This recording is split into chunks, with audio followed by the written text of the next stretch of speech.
Nah, ini orang apa terlantar dari Aceh. Cuman dia bisa mengerti ngomong Aceh, cuman nggak bisa mengutarakan bahasa Aceh karena lidahnya pendek.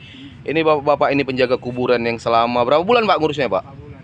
4 bulanan ngurus dia ini. Jadi dia ini mau dipulangkan ke Aceh. Kami juga nggak tahu kemana alamat dia. Selama ini dia ini ditaruh di kuburan sini. Sini kok.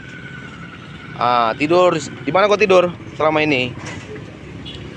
Selama ini dia tidur di sini.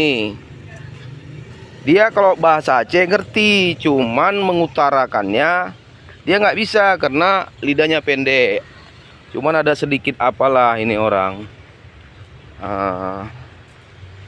EQ-nya lemah. Jadi tidur di mana? Di mana tidur? Tidur ini.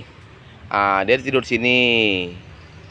Jadi siapa yang mengenal dia orang Aceh, kami dari Medan minta tolong ya. Cobalah infokan di mana keluarga dia. Karena dia sering bilang rindu sama ibu ya. Rindu sama mama. Mama. Orang Aceh Pak Aceh. Ya, coba ngomong-ngomong. Ya. Ya. Makasih ya. Di sini ada tidurnya.